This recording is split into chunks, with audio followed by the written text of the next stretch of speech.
بھائی جتنے چینل سے آئے ہیں، میں آپ کا مشکور ہوں کہ آپ نے مجھے پلیٹ فارم مہیا کیا تاکہ میں وہ باتیں جو الیکشن کسی بھی قوم کی تقدیر بدل سکتا ہے، جو الیکشن ہمارے آنے والی نسلوں کی تقدیر بدل سکتا ہے کہ اس میں کیا کھلواڑ ہوا، اس میں کیا دھاندلا ہوا.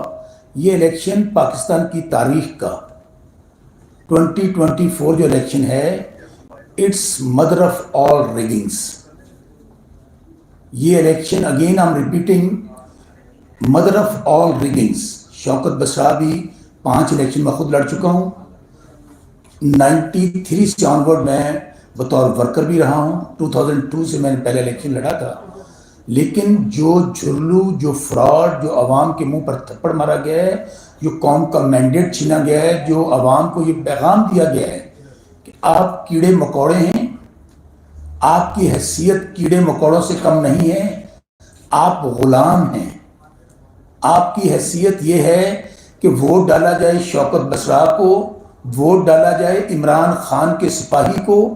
پورے پاکستان میں 180 سیٹیں لیں گے، لیکن اعلان وہ ہوگا جو ہم چاہیں گے کہ ہم سے وہ سیٹیں چھین لی گئیں اور ہمیں دی کتنی گئی؟ 90. ایبسلیوٹ میجارٹی تھی ہمارے پاس. اور میں اس بات سے آغاز کرتے ہوئے کہ جو عام انتخابات میں جو دھاندلی اور عوامی مینڈیٹ چرانے والوں کو کیفر کردار تک پہنچانے کے لیے جو سب سے پہلا مطالبہ ہے وہ ہے فل کورٹ کا. فل کورٹ بنائی جائے اور سپریم کورٹ میں فل کورٹ بنانے کے بعد اس میں چیف جسٹس قاضی فائز عیسیٰ صاحب اس میں نہ بیٹھیں، چونکہ ان کے متعلق کمشنر راولپنڈی لیاقت چٹھا صاحب نے کہا کہ چیف الیکشن کمشنر اور چیف جسٹس قاضی فائز عیسیٰ صاحب اس کے اندر ملوث ہیں. اب نیا بیان آ گیا.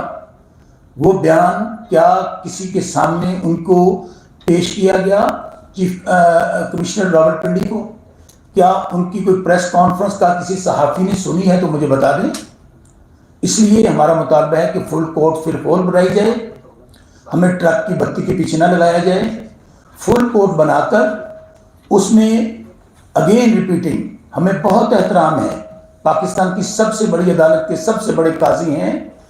اللہ تعالیٰ نے ان کے کندھوں پہ بہت بھاری ذمہ داری ہے، چونکہ 2 لوگ ڈائریکٹلی ذمہ دار ہیں الیکشن کروانے کے، اور جو کچھ ہوا ہے اس کے بھی ذمہ داران ان کو یہ ذمہ داری لینی پڑے گی تاکہ صاف تحقیقات ہو سکے.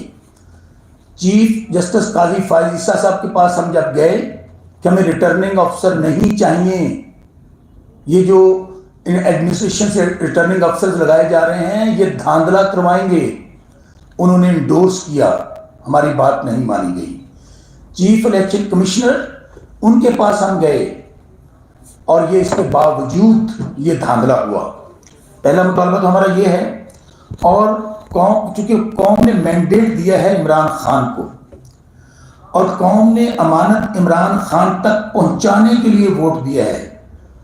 میرا حلقہ ساؤتھ پنجاب میں بہاول نگر، ہارون آباد، فوٹ آباس ہے. NA 1634 کہتے تھے کہ ووٹ ہے عمران خان کا GT روڈ پر. عمران خان کا ووٹ نہیں ہے، سوشل میڈیا کی پارٹی ہے. شوکت بسرا سپریم کورٹ سے کاغذ بحال ہوتے ہیں.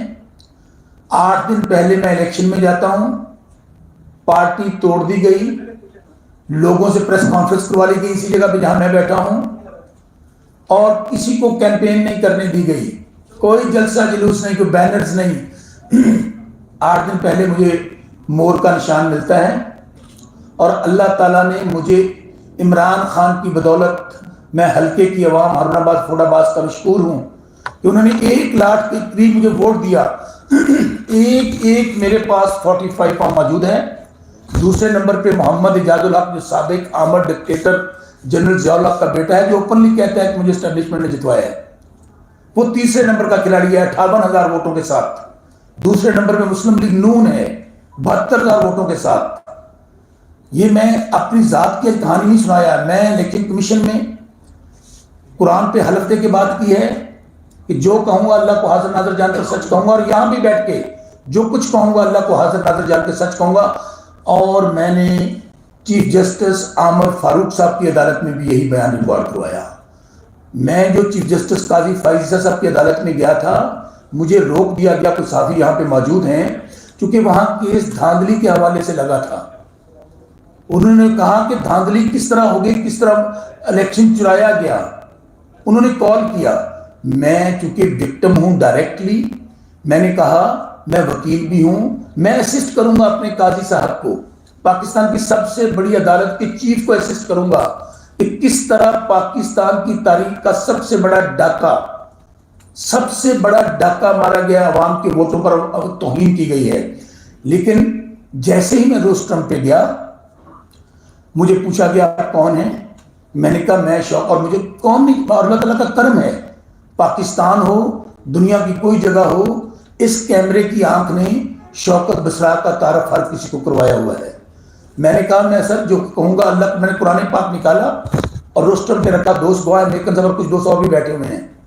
میں نے کہا سر میں الیکٹڈ ایم این اے ہوں بہاول نگر NA 163 سے، میں بات کرنا چاہتا ہوں اور بتانا چاہتا ہوں۔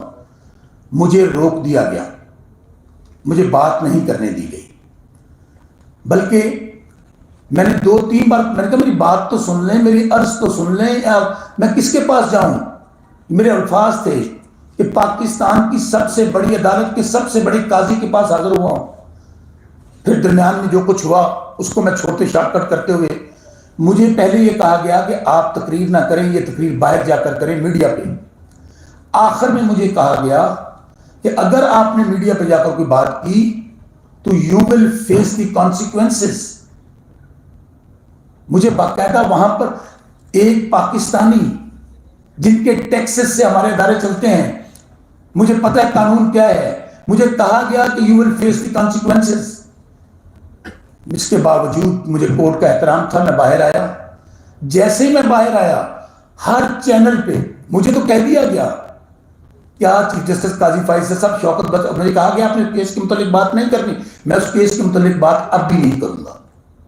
جو کیس وہاں سماعت ہو رہا تھا، وہ جو بریگیڈیئر ایک درخواست لے کر آیا تھا، اس کیس کے متعلق شوکت بسرا اب بھی بات نہیں کرے گا۔ لیکن جو میں وہاں کہنا چاہتا تھا اس کے متعلق میں ضرور بات کروں گا، میں نہ بھی کروں۔ جیسے میں باہر میڈیا پہ آیا، پاکستان کے تمام بڑے چینلز پہ، جیسے میں وہاں پر گیا بار روم میں سپریم کورٹ کے، وہاں کیا چل رہا ہے؟ شوکت بسرا کو دھمکا دیا گیا، شوکت بسرا کو کہا گیا بیٹھ جاؤ نیچے، ٹکر سے چل رہے تھے کہ تم کوئی بات نہیں کرو گے شوکت بسرا، اور یہ بھی کہا گیا کہ شوکت بسرا نے قرآن پاک پہ حلف نہیں۔ اب میں بتاتا ہوں میں وہاں کیا کہنا چاہتا تھا۔ پھر میں کہہ رہا ہوں مجھے چیف جسٹس صاحب نے روکا ہوا ہے اس کیس کے متعلق بات نہیں کرنی جو